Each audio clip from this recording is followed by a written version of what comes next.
Career വെബിൻ്റെ പുതിയ വീഡിയോയിലേക്ക് എല്ലാവർക്കും സ്വാഗതം. ഇന്ന് നമ്മൾ നോക്കാൻ പോകുന്നത് KSEBയിൽ വന്ന ഒരു റിക്രൂട്ട്മെൻറ്റിനെ കുറിച്ചാണ്.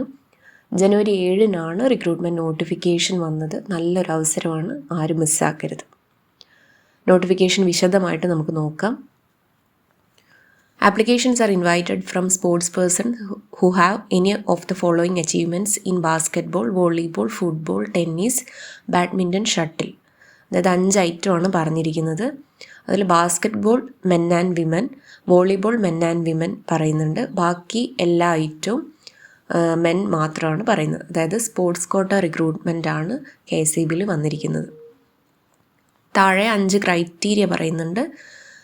അതായത് 2024 ജനുവരി 1 മുതൽ അല്ലെങ്കിൽ കറണ്ട് ഇയർ, ഈ ഇയർ ഇൻ്റർനാഷണൽ കോമ്പറ്റീഷൻസിൽ നമ്മളെ രാജ്യത്ത് റെപ്രസെൻ്റ് ചെയ്തിട്ടുണ്ടായിരിക്കണം. അങ്ങനെ 5 ക്രൈറ്റീരിയ പറയുന്നുണ്ട്.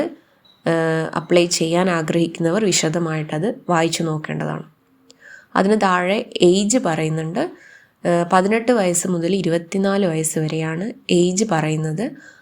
റിലാക്സേഷൻ അവർ പ്രൊവൈഡ് ചെയ്യുന്നുണ്ട്. അത് ശരിക്കും വായിച്ചു നോക്കുക.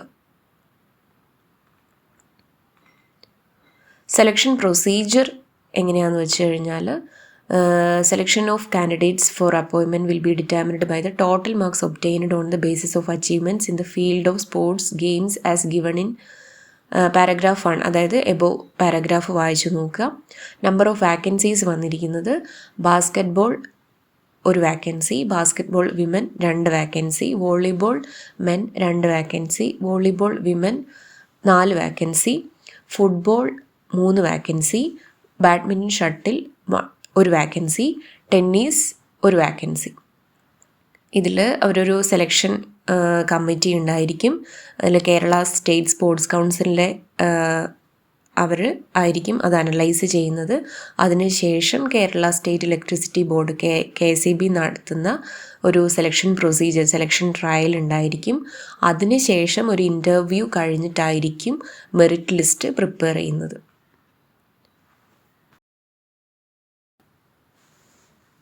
ഏതൊക്കെ വാക്കൻസിയാണ് വന്നിരിക്കുന്നത് നോക്കാം. ടോട്ടൽ 6 വാക്കൻസിയാണ് നോട്ടിഫിക്കേഷനിലുള്ളത്. ആദ്യത്തെ assistant engineer electrical, scale of pay 51,100 മുതൽ 1,17,400 വരെ പറയുന്നുണ്ട്. Minimum educational qualification BTech in electrical and electronics engineering from an institution recognised by AICTE. AICTE എന്ന് പറയുന്നത് all India council for technical education ആണ്. രണ്ടാമത്തെ വാക്കൻസി അസിസ്റ്റൻറ്റ് എഞ്ചിനീയർ സിവിൽ 51,100 മുതൽ 1,17,400 വരെ, same scale of pay തന്നെയാണ് പറയുന്നത്. Minimum educational qualification BTech in civil engineering from an institution recognised by AICTE, BTech ആണ് പറയുന്നത്. മൂന്നാമത്തെ വാക്കൻസി സബ് എഞ്ചിനീയർ ഇലക്ട്രിക്കൽ 41,600 മുതൽ 82,400 വരെയാണ് scale of pay. Minimum educational qualification diploma in electrical and electronics engineering recognised by AICTE. Fourth vacancy sub engineer civil 41,600 മുതൽ 82,400 വരെയാണ്. Diploma in civil engineering recognised by AICTE. അഞ്ചാമത്തെ vacancy junior assistant or cashier 31,800 മുതൽ 68,900 വരെ scale of pay ഉണ്ട്. അതിൽ graduation from a recognised university, അതൊരു നല്ല അവസരമാണ്. ഗ്രാജുവേഷൻ മാത്രമേ ചോദിക്കുന്നുള്ളൂ, ആരും മിസ്സാക്കരുത്. ആറാമത്തെ വാക്കൻസി ഓഫീസ് അറ്റൻഡൻ്റ് ആണ്, ഗ്രേഡ് 2 ആണ് വരുന്നത്. 24,400 മുതൽ 43,600 വരെയാണ്. 7ാം ക്ലാസ് വിജയം മാത്രമാണ് ചോദിക്കുന്നത്. ടോട്ടൽ 6 വാക്കൻസിയാണ് വന്നിരിക്കുന്നത്. അതിൽ ജൂനിയർ അസിസ്റ്റൻ്റ് ഓർ കാഷ്യർ ചോദിക്കുന്നത് graduation from a recognised university എന്നുള്ളത് മാത്രമാണ്. പിന്നെ ഓഫീസ് അറ്റൻഡൻറ്റ് വാക്കൻസി ഉണ്ട്. Instructions to candidates and general conditions, അതായത് ഇൻസ്ട്രക്ഷൻസ് വായിച്ച് നോക്കിയതിന് ശേഷം മാത്രം അപ്ലൈ ചെയ്യുക. 6 പോസ്റ്റാണ് നമ്മൾ പറഞ്ഞിരിക്കുന്നത്. ഇതിൽ ഈ നോട്ടിഫിക്കേഷനിൽ അനക്ഷർ 1, 2 and 3 കൊടുത്തിട്ടുണ്ട്. 1 പറയുന്നത് നമ്മൾ തന്നെ, അതായത് അപ്ലൈ ചെയ്യുന്ന ആപ്ലിക്കൻ്റ് ഫില്ല് ചെയ്യേണ്ട ഫോമാണ്. സ്വന്തം കൈപ്പടയിൽ ഒരു ഫോട്ടോ, പാസ്പോർട്ട് സൈസ് ഫോട്ടോ അതിൽ പേസ്റ്റ് ചെയ്യാനുണ്ട്. ബാക്കിയെല്ലാം സ്വന്തം കൈപ്പടയിൽ ഫില്ല് ചെയ്തതിന് ശേഷം എക്സ്പീരിയൻസ്, അച്ചീവ്മെൻറ്റ്സ് എല്ലാം അതിൽ വിശദമായിട്ട് രേഖപ്പെടുത്തണം. അതിനുശേഷം ആപ്ലിക്കൻ്റെ സിഗ്നേച്ചർ ആൻഡ് ഡിക്ലറേഷൻ ഫില്ല് ചെയ്യാം. ദെൻ രണ്ടാമത്തത് നമ്മളൊരു ഗസറ്റഡ് ഓഫീസറെ കൊണ്ട് സൈൻ ചെയ്യിപ്പിക്കേണ്ടതാണ്. Appointment under sports quota identification ഫോമാണ്. ഒരു ഗസറ്റഡ് ഓഫീസറെ കൊണ്ട് നമ്മൾ സൈൻ ചെയ്യിപ്പിച്ചിട്ട് വേണം അതിൻ്റെ കൂടെ വെക്കാൻ. ദെൻ നോ ഒബ്ജെക്ഷൻ സർട്ടിഫിക്കറ്റ് ആണ്. നമ്മളൊരു എംപ്ലോയർ ആണെങ്കിൽ NOC എന്തായാലും പ്രൊവൈഡ് ചെയ്യണം. അതും ആപ്ലിക്കേഷൻ്റെ കൂടെ പ്രൊവൈഡ് ചെയ്യണം.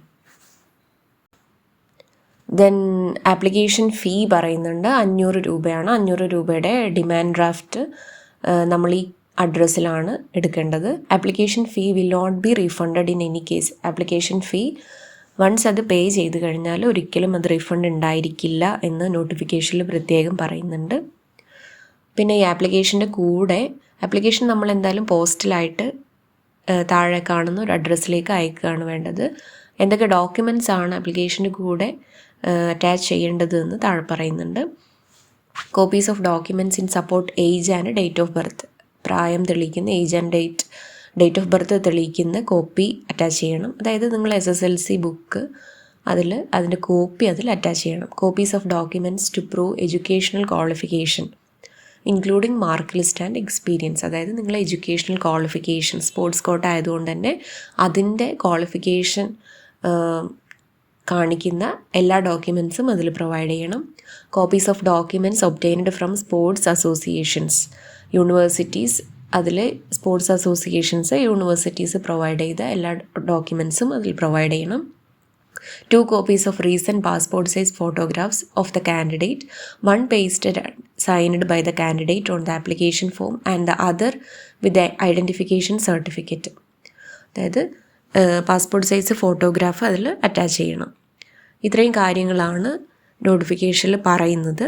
എന്നിട്ട് നിങ്ങൾ താഴെ കാണുന്ന അഡ്രസ്സിലാണ് അയക്കേണ്ടത്. Sports coordinator, sports cell, Kerala state electricity board, cabin number 838, വൈദ്യുതി ഭവനം, Pattom palace, PO, Trivandrum 695004. The last date for receipt of application in the office. അതായത് ഓഫീസിൽ ആപ്ലിക്കേഷൻ എത്തേണ്ട ലാസ്റ്റ് ഡേറ്റ് 5/2/26 പറയുന്നത്, 5 മണി വരെ. അപ്പോൾ ആരും മിസ്സാക്കരുത്. ഫെബ്രുവരി 5 വരെയാണ് ലാസ്റ്റ് ഡേറ്റ്. ഇൻവാലിഡ് ആപ്ലിക്കേഷൻസും കൂടെ പറയുന്നുണ്ട്. Applications having the following defects irregularities will summarily rejected.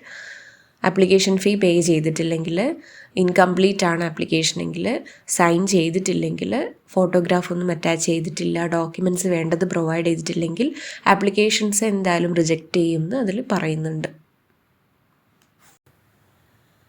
Apply ചെയ്യുന്നതിനുള്ള ലിങ്ക് ഞാൻ താഴെ ഡിസ്ക്രിപ്ഷൻ ബോക്സിൽ കൊടുക്കാം. ഇതുപോലെയുള്ള ജോബ് നോട്ടിഫിക്കേഷന് വേണ്ടി നിങ്ങൾ കരിയർ വെബിൻ്റെ ചാനൽ സബ്സ്ക്രൈബ് ചെയ്യുക, ലൈക്ക് ചെയ്യുക, കമൻറ്റ് ചെയ്യുക, ബെല്ലൈക്കൺ അനേബിൾ ചെയ്യുക. അടുത്ത വീഡിയോ ആയിട്ട് കാണാം.